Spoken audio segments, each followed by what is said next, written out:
Hi, இன்றைக்கி நம்ம ஒரு ரொம்ப முக்கியமான ஒரு டாபிக் பற்றி பேசலாம். லாஸ்ட் வீக் இல்லை, கொஞ்ச நாளுக்கு முன்னாடியே வந்து வேர்ல்ட் ஹெல்த் ஆர்கனைசேஷன் குளோபலாக வந்து ஒரு அலர்ட் கொடுத்துருந்தாங்க. ஒரு 4 ஃபார்மா மெடிசின்ஸ், ஒரு காஃப் சிரப் தான், இருமல் மருந்து நம்ம சொல்கிறோம் இல்லைங்களா. ஸோ ஒரு 4 காஃப் சிரப்புக்கு வந்து ரொம்ப பிரச்சனையாக இருக்குது, யாரும் யூஸ் பண்ணக்கூடாது அப்படின்னு சொல்லிட்டு ஒரு குளோபலாகவே வந்து ஒரு அலர்ட் கொடுத்துருந்தாங்க. இந்த அலர்ட் வந்து எதனால் வந்தது அப்படின்னா, ஒரு மாதத்துக்கு முன்னாடி பார்த்திங்கன்னா ஆஃப்ரிக்காவில் இருக்கிற ஒரு கண்ட்ரி, கேம்பியா அப்படின்னு சொல்லி ஒரு கண்ட்ரி வெஸ்ட் பக்கம் இருக்குது.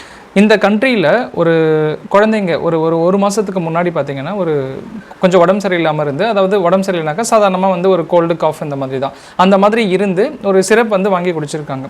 ஸோ இது நிறைய பேர் நிறைய இடத்துல இருந்து ஒரு திடீர்னு பார்த்திங்கன்னா கொஞ்சம் கொஞ்சமாக ஒரு கேசஸ் வந்து ரிப்போர்ட் ஆகி நிறைய பேருக்கு வந்து கிட்னி ஃபெயிலியர் வந்திருக்கு, கிட்னி வந்து ப்ராப்பராக ஃபங்க்ஷன் ஆகலை அப்படின்னு சொல்லிட்டு அந்த குழந்தைங்களால யூரின் பாஸ் பண்ண முடியல அப்படின்னு சொல்லிட்டு குழந்தைங்க இறந்துடுறாங்க. ஸோ இது வந்து 1, 2, 3ன்னு ஆரம்பித்து இன்றைக்கி ஆல்மோஸ்ட் இப்போ முந்த நாள் வரைக்கும் பார்த்திங்கன்னா 70 குழந்தைங்க வந்து ஒரே கண்ட்ரியில் அந்த இடத்துல மட்டும் இறந்து போயிருக்காங்க.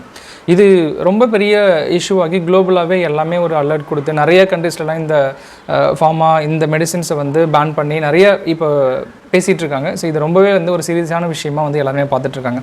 ஸோ இந்த வேர்ல்ட் ஹெல்த் ஆர்கனைசேஷன் வந்து நம்ம இந்தியன் கவர்மெண்ட்டுக்குமே வந்து இந்த ரிப்போர்ட், இந்த சாம்பிள்ஸ் இதெல்லாம் கொடுத்து இது பண்ணியிருக்காங்க. ஸோ இதில் என்ன பிரச்சனை, காஃப் சிரப்பில் வந்து சாதாரண ஒரு இருமல் மருந்தில் என்ன பிரச்சனை அப்படின்னு பார்க்கும்போது இதோட டெஸ்ட் சாம்பிள்ஸ்லாம் டெஸ்ட் பண்ணி பார்த்துட்டு அதில் வந்து டைஎத்திலின் குளுக்கான் அப்படின்னு சொல்லி ஒரு அதோட அந்த அன்அக்செப்டபிள் அப்படின்னு சொல்கிறேன். என்னன்னாக்கா ஒரு அதிகபட்சமாக அது வந்து ஒரு லிமிட்டுக்கு தான் எல்லா இதுவுமே இருக்கலாம். இது வந்து ரொம்ப அதிகமாக அதில் வந்து கண்டாமினேட் ஆகி அது வந்து கிட்னியை வந்து ஃபெயிலியர் ஆகியிருக்கு, கிட்னியோட ஃபங்க்ஷனை வந்து பண்ண விடாமல் பண்ணியிருக்கு. ஸோ இதுதான் பிரச்சனை. ஆக்சுவலாக முக்கியமான விஷயம் என்னென்னு பார்த்தீங்கன்னா, இந்த 4 சிறப்புமே வந்து இந்தியாவில் நம்ம ஹரியானா ஸ்டேட்டில் மேனுஃபேக்சரிங் பண்ண மெடிசின்ஸ். இது எல்லாமே மெய்டன் ஃபார்மசூட்டிகல்ஸ் அப்படின்றது அந்த கம்பெனியோட நேம். இன்றைக்கி இந்த ரிப்போர்ட் இதெல்லாம் வந்ததுக்கப்புறம் இந்தியன் கவர்மெண்ட் வந்து ஒரு டீம் ஃபார்ம் பண்ணியிருக்காங்க, ஒரு பேனல் டீம்ஸ் ஃபார்ம் பண்ணி அந்த பர்டிகுலர் ஸ்டேட் கவர்மெண்ட் அப்புறம் இந்தியன் கவர்மெண்ட் எல்லாமே சேர்ந்து இப்போ ப்ரொடக்ஷனை கம்ப்ளீட்டாக வந்து ஸ்டாப் பண்ணிட்டாங்க. அதாவது அந்த மேனுஃபேக்சரிங்கே வந்து இப்போ இல்லாத அளவுக்கு கம்ப்ளீட்டாக ஸ்டாப் பண்ணிவிட்டு இப்போ இன்வெஸ்டிகேஷன்ஸ் ஃபர்தர் எல்லாமே போயிட்டுருக்கு. ஓகே, இப்போது இந்த மெய்டன் கம்பெனி வந்து அவங்க என்ன சொல்கிறாங்க, அவங்கக்கிட்ட கேட்டதுக்கு வந்து நாங்கள் இன்டர்நேஷ்னலாக குவாலிட்டி ஸ்டாண்டர்ட்ஸ் என்ன ஃபாலோ பண்ணணுமோ அது எல்லாமே நாங்கள் பண்ணிகிட்ருக்கோம், எங்கள் சைடில் இதில் எந்த பிரச்சனையுமே இல்லை அப்படின்னு சொல்லி அவங்க வந்து அவங்களோட மெடிசன் வந்து டிஃபெண்ட் பண்ணி பேசிகிட்டு இருக்காங்க, எந்த பிரச்சனையுமே இல்லைன்னு சொல்லிட்டு. ஓகே, ஸோ இப்போ இந்த கம்பெனியோட சில ஹிஸ்ட்ரியுமே வந்து நம்ம பார்க்கணும். இப்போ என்னென்னு பார்த்தீங்கன்னாக்கா 2018 வந்து பீகார் ஸ்டேட் இருக்கு இல்லைங்களா, 2018 இவங்களோட ப்ராடக்ட்டை வந்து பேன் பண்ணாங்க. எதுக்காக அப்படின்னா அவங்களோட குவாலிட்டி ஸ்டாண்டர்ட்ஸை வந்து மீட் பண்ணலை, அந்த பர்டிகுலர் லோக்கல் ஸ்டாண்டர்ட்ஸ் இருக்கு இல்லைங்களா, அதை வந்து மீட் பண்ணலை அப்படின்னு சொல்லி அதை பேன் பண்ணாங்க கம்ப்ளீட்டாக. இது ஒன்று. செகண்ட் பார்த்தீங்கன்னா காஷ்மீர், ஜம்மு அண்ட் காஷ்மீர் இருக்கு இல்லைங்களா, 2020 இதே சேம் பிரச்சனை, குவாலிட்டி வந்து சரியாக பண்ணலை அப்படின்னு சொல்லி அங்கேயுமே வந்து இது பிரச்சனையாகி ஸ்டாப் பண்ணாங்க.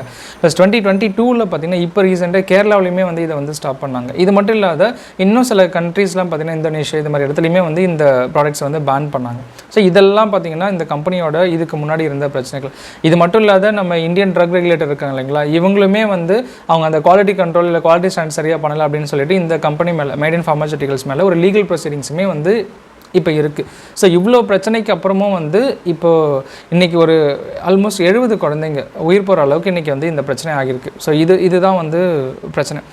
இதுக்கப்புறம் பார்த்திங்கன்னா ஓகே, இப்போ நம்ம வந்து நம்மளோட ஸ்டேட் கவர்மெண்ட், இந்தியன் கவர்மெண்ட் வேறு நம்மளோட கவர்மெண்ட்ஸ் எல்லாமே இது குவாலிட்டி ஸ்டாண்டர்ட் சரியில்லை அப்படின்னு சொல்லிட்டு நம்மளை வந்து ஸ்டாப் பண்ணுறாங்க இல்லைங்களா. பட் கேம்பியாவில் 70 குழந்தைங்க இறந்து போயிருக்காங்க. இப்போ அந்த கண்ட்ரியில் யாருக்குமே எந்த பிரச்சனையுமே இல்லையா அப்படின்னு சொல்லிட்டு பார்த்தோம் அப்படின்னா, அந்த கண்ட்ரியில் வந்து ஒரு ட்ரக் வந்து இப்போ நம்மளுமே இப்போ இந்தியாவுமே ஒரு ட்ரக் இம்போர்ட் பண்ணுறோம் அப்படின்னா, அது இம்போர்ட் ஆகி இல்லை ப்ரொடக்ஷன் பண்ணுறோம் இல்லை இம்போர்ட் பண்ணுறோம் அப்படின்னா அது வந்து மக்கள்கிட்ட போகிறதுக்கு முன்னாடி, ஒரு விற்கிறதுக்காக போகிறதுக்கு முன்னாடி அதோட குவாலிட்டி ஸ்டாண்டர்ட்ஸ் எல்லாமே கரெக்டாகன்றதை செக் பண்ணுவாங்க. கேம்பியாவில் இந்த மாதிரி எதுவுமே வந்து பண்ணலை. அவங்க என்ன பண்ணிட்டாங்க அப்படின்னா, சில இம்பார்ட்டன்ட் சில ட்ரக்ஸ் முக்கியமானது இருக்குது பார்த்தீங்களா, இப்போ வேக்சின்ஸ் ஆகட்டும் இல்லை மற்றது அதெல்லாம் வந்து டெஸ்ட் பண்ணுறாங்களே தவிர இந்த மாதிரி சாதாரண ஒரு குவாலிட்டி ஒரு காஃப் சிரப்போ இல்லை கோல்டு இது மாதிரி இதெல்லாம் வந்து அவங்க டெஸ்ட் பண்ணுறது கிடையாது. அப்படி அதை வந்து ஒரு சின்ன விஷயம் சாதாரண மெடிசன் தானே விட்டது தான் இன்றைக்கி வந்து இந்த அளவுக்கு ஒரு பிரச்சனையாக இருக்குது. ஸோ இன்றைக்கி அந்த கவர்மெண்ட் வந்து ஒரு ஸ்டெப்ஸ் எடுத்திருக்காங்க, ஒரு ஃபெசிலிட்டி வந்து வைக்கணும் அந்த கண்ட்ரியில் பண்ணணும் அப்படின்னு சொல்லிட்டு. பட் லாஸ்ட் இஸ் லாஸ்ட், இன்றைக்கி இவ்வளோ பிரச்சனை ஆயிருக்கு. ஸோ இதுக்கப்புறம் பார்த்திங்கன்னா அட்லீஸ்ட் நம்ம யாருமே வந்து ஒரு சாதாரண ஒரு இது வந்து சின்ன மெடிசன் தானே இல்லை அப்படிலாம் எதுவும் இல்லாமல் ப்ராப்பராக ஒரு டாக்டரோட அட்வைஸ் வாங்கிட்டு தான் நம்ம எந்த மெடிசனுமே நம்ம வந்து நம்மளோ இல்லை நம்ம குழந்தைங்களுக்கு யாருக்கா இருந்தாலும் நம்ம கொடுக்கணும். அது வந்து ஒரு சாதாரண ஒரு கோல்டு காஃப்ல இருந்து ஒரு பெரிய என்ன பிரச்சனையாக இருந்தாலுமே இதை நம்ம ஃபாலோ பண்ணணும். இது வந்து ஒரு நியூஸுங்க. இதை தாண்டி இப்போ நான் இந்த வீடியோ ப்ரிப்பேர் பண்ணிகிட்டு இருக்கும்போதே பார்த்தீங்கன்னா ஒரு ரீசெண்டாக ஒரு நியூஸும் வந்துட்டு இருந்தது. நம்ம தமிழ்நாட்டில் வந்து இந்த மெடிசின் ஷார்ட்டேஜாக இருக்குது அப்படின்னு சொல்லி இப்போ சமீபமாக இது ஒரு கொஞ்ச நாளுக்கு முன்னாடியே வந்து இந்த ஒரு இஷ்யூ வந்தது. பட் நம்ம ஹெல்த் மினிஸ்டர் வந்து அப்படிலாம் எந்த பிரச்சனையும் கிடையாது, எல்லாமே ப்ராப்பராக வந்துட்டுருக்கு அப்படின்னு சொல்லிட்டாங்க. ஆனால் இப்போ 2-3 நாளாக நிறைய இடத்துல வந்து கவர்மெண்ட் மெடிக்கல் காலேஜ் ஹாஸ்பிட்டல்ஸ்லாம் வந்து மருந்து கிடைக்கிறது இல்லை அப்படின்னு சொல்லிட்டு சில பிரச்சனைகள் எல்லாமே வந்து பேசிகிட்டு இருந்தாங்க. நிறைய பேஷண்ட்ஸுமே சரி இல்லை டாக்டர்ஸுமே வந்து இதை சொல்கிறதா நிறைய நியூஸில் எல்லாமே இந்த இன்ஃபர்மேஷன் வந்துட்டு இருந்தது.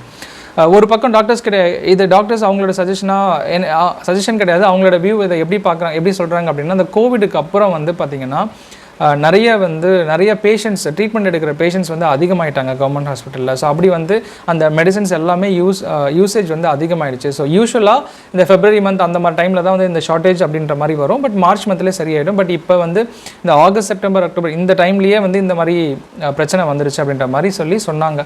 இது ஒரு மீட்டிங்லேயுமே வந்து ஒரு டீன் இவங்கெல்லாம் காலேஜ் டீன்ஸ் இவங்க எல்லாமே வந்து இதை கவர்மெண்ட் கிட்ட சொல்லியிருக்காங்க. ப்ளஸ் அந்த டைமே வந்து இவங்களுக்கு லோக்கலாகவே சில அத்தாரிட்டிலாம் கொடுத்துருக்காங்க. அதாவது லோக்கலாக சில ட்ரக்ஸ்லாம் அந்தந்த பர்டிகுலர் ஹாஸ்பிட்டல்ஸ் காலேஜ் ஹாஸ்பிட்டல்ஸ்லாம் வந்து ப்ரொக்யூர் பண்ணிக்கலாம் அப்படின்னு சொல்லி அதுக்கான சொல்யூஷனுமே வந்து கவர்மெண்ட் கொடுத்துருக்காங்க. ஸோ இந்த விஷயத்தில் பொறுத்த வரைக்கும் உயிர் சம்மந்தப்பட்ட விஷயத்தில் நம்ம மற்றபடி கேர்லெஸ்ஸாக இல்லாமல் இது ப்ராப்பராக எல்லாருமே வந்து இது எல்லார் சைடுமே தான். இன்றைக்கி வந்து நம்ம கவர்மெண்ட் வந்து இது கொடுக்கல இல்லை மற்றவங்க அவங்க ரெகுலேட் பண்ணலை, அஃபிஷியல்ஸ் வந்து இதை ப்ராப்பராக செக் பண்ணலை, இதெல்லாம் தாண்டி பார்த்திங்கன்னா அதெல்லாம் பாதிக்கப்பட போகிறது என்னமோ மக்கள் தான். ஸோ நம்ம எந்த அளவுக்கு நம்ம கேர்ஃபுல்லாக இருக்கணும், நம்ம குழந்தைங்களுக்கு நம்ம எப்படி பார்த்துக்கணும், ஒரு சின்ன டேப்லெட்டில் ஹெட்ஏக் டேப்லெட் ஆகட்டும் இல்லை பெரிய ஒரு மெடிசன் ஏதோ ஒரு ட்ரீட்மெண்ட் மெடிசன் ஆகட்டும், ஒரு ப்ராப்பராக ஒரு கவர்மெண்ட் ஒரு அட்வைஸ் டாக்டர்ஸ் கவர்மெண்ட்ன்றது இல்லை கவர்மெண்ட் சொல்கிற ஸ்டெப்ஸை ஃபாலோ பண்ணணும், டாக்டர்ஸோட சஜஷன் அட்வைஸ் கேட்டுட்டு எல்லாமே பண்ணுறது ரொம்பவே நல்லது. இன்றைக்கும் பார்த்திங்கன்னா நிறைய நம்ம சிட்டியை தாண்டி நிறைய கிராமத்து சைடு ஊர் பக்கம்லாம் பார்த்திங்கனாக்கா ஒவ்வொரு ஊர்லேயுமே ஒரு மெடிக்கல் இருக்கும், மெடிக்கல் ஃபார்மசிஸ்லாம் இருக்கும்.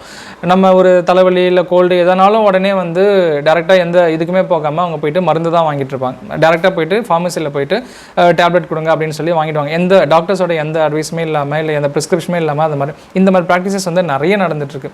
இது சம்டைம்ஸ் ஒன்றும் பிரச்சனை ஆகாது. பட் சில நேரங்களில் இந்த மாதிரி சில பிரச்சனை ஆகிடுச்சுன்னா அதோட பாதிக்கப்பட போகிறது நம்ம தான். அது 100ல் 1 ஆகட்டும் இல்லை ஏதோ அந்த ஒருத்தர் பாதிக்கப்பட்டாலும் அது நம்ம அந்த பாதிக்கப்பட்டவங்களுக்கு அது ரொம்பவே பிரச்சனை தான். ஸோ ரொம்ப நம்ம கேர்ஃபுல்லாக இருக்கணும், எந்த விஷயத்தையுமே நம்ம சாதாரணமாக எடுத்துக்கக்கூடாது.